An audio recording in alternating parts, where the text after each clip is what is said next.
Hi అండి. అమెరికాలోని Harvard university, Boston యూనివర్సిటీలు సంయుక్తంగా ఒక పరిశోధన చేశారు. ఈ పరిశోధన చాలా సుదీర్ఘమైన పరిశోధన.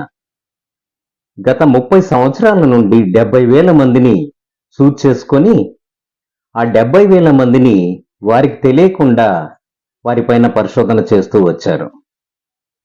ఈ 70,000 మందిలో వారిని వారి పరిస్థితులను బట్టి 2 గ్రూపులుగా విభజించారు. ఒకరు సానుకూలంగా ఆలోచించేటటువంటి గ్రూపు, మరొకటి ప్రతికూలంగా ఆలోచించే గ్రూపు. ఈ పరిశోధనకు మూలం ఏమిటంటే శతాబ్దాలుగా మేధావులు పెద్దవాళ్ళు చెప్తున్నటువంటి మాట. ఆ మాట ఏమిటంటే మన ఆలోచన విధానం ఎలా ఉంటుందో మన జీవన శైలి, మన జీవన విధానం కూడా అలాగే ఉంటుందని చెప్తున్నమాట. ఈ మాటను ఆధారంగా చేసుకొని ఈ 2 యూనివర్సిటీల శాస్త్రవేత్తలు 70,000 మందిపై చేసిన పరిశోధన ఫలితాలు వాళ్ళు జాగ్రత్తగా వెలువరించారు ఇటీవల కాలంలో. ఈ పరిశోధనలో వాళ్ళు ప్రతికూలమైనటువంటి ఆలోచన గలవారితో పోల్చి సానుకూలమైన ఆలోచన విధానం గలవారిని పక్కకు పెట్టి చూసినప్పుడు సానుకూల ఆలోచన విధానం ఉన్న వారిలో సమస్యలు పరిష్కరించే విధానము బాగా ఎక్కువగా ఉండటము, రోగ నిరోధక శక్తి ఎక్కువగా ఉండటము, ఆరోగ్యకరమైన ఆయుష్తో దీర్ఘాయువు జీవించటం వాళ్ళు గమనించారు. ఈ శాస్త్రవేత్తలు ఇంతకాలం క్షుణ్ణంగా ప్రతి విషయాన్ని పరిశీలించినట్టుగా మనం అర్థం చేసుకోవచ్చు. అయితే ఈ పరిశోధన ఫలితాలను వాళ్ళు వెలువరించినప్పుడు ప్రధానంగా వాళ్ళు చెప్పినటువంటి విషయం ఏంటంటే ప్రతికూలమైన ఆలోచనలతో సతమతమైపోయేవారు అనేక జబ్బుల బారిన పడుతున్నారు. అంతేకాకుండా రోగనిరోధక శక్తి బాగా తక్కువగా ఉండి అనేక జబ్బులతో వాళ్ళు త్వరగా మరణిస్తున్నట్టుగా వాళ్ళు గమనించారు. సానుకూలమైన వాతావరణంలో సానుకూలమైన ఆలోచనలు కలిగినటువంటి ప్రజలు ఎప్పుడు కూడా దీర్ఘకాలం జీవించటమే కాకుండా ఎటువంటి సమస్య వచ్చినా కూడా ఆ సమస్యకు కావలసినటువంటి పరిష్కారాన్ని వెతుక్కునేటటువంటి ధోరణిలో వాళ్ళు ఎక్కువగా కనిపించారు. రెండవది, ఎటువంటి జబ్బు వచ్చినా కూడా అది త్వరగా నయం అయ్యే విధంగా ఈ సానుకూల ఆలోచన పరులలో వాళ్ళు గమనించారు. దానికి కారణం ఏమిటంటే వాళ్లకు రోగ నిరోధక శక్తి కూడా చాలా అధికంగా ఉండటమే. ఇక మూడవది ఏమిటంటే ఒత్తిడిని కూడా వీళ్ళు చాలా ఈజీగా ఎదుర్కొని చక్కగా ఉండేటట్టు వాళ్ళ ఆరోగ్యాన్ని చూసుకుంటున్నారని తెలిసింది.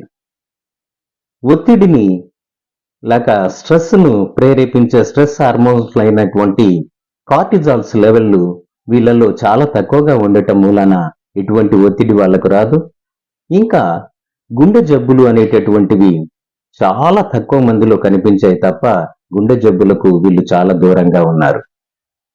ఇక ఏ విధమైనటువంటి సమస్యలను కూడా వాళ్ళు అతి సునాయాసంగా తీసుకోవటం మూలాన వాళ్ళు దీర్ఘకాలము ఆరోగ్యంగా జీవిస్తూ చక్కగా ఉన్నట్టుగా ఈ పరిశోధనలో తేలింది. కాబట్టి చివరి కంక్లూజన్ ఏమిటంటే చక్కటి ఆలోచనలతో ఉన్నట్లయితే చక్కటి ఆరోగ్యంతో దీర్ఘాయుష్తో చక్కగా జీవించవచ్చని. అయితే దీంతో పాటుగా ఇంకో 4 విషయాలను వీరు గమనించారు.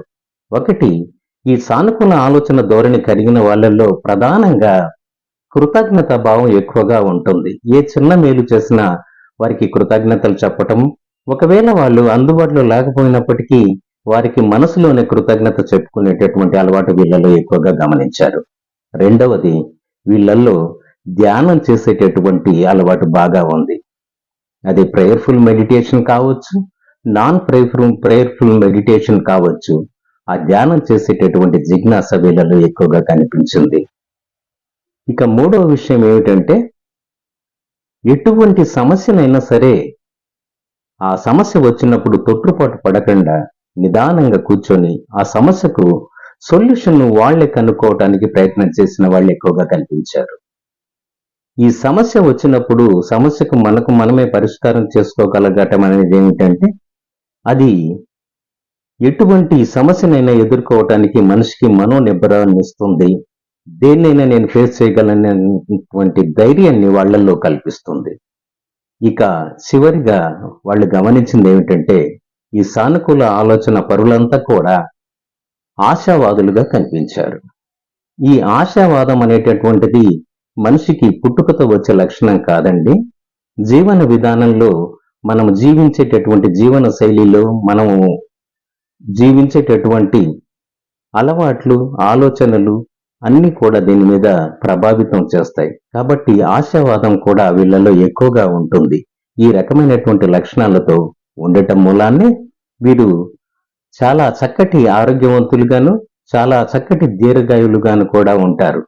ఇంకొక చిన్న విషయం వీళ్ళు గమనించారు. అదేమిటంటే, కొంతమంది వయసు 60, 65 దాటినప్పటికీ వాళ్ళ వయసు ఎంత అని అంత ఈజీగా చెప్పగలిగే పరిస్థితిలో కాకుండా, చక్కగా వాళ్ళు వయసు తెలియకుండా వాళ్ళు ఆరోగ్యంగా బ్రతుకుతున్నట్టుగా ఈ 2 యూనివర్సిటీల శాస్త్రవేత్తలు పరిశోధించి వాళ్ళ పరిశోధన పత్రాన్ని అమెరికన్ మెడికల్ జర్నల్లో ప్రచురించడం జరిగింది.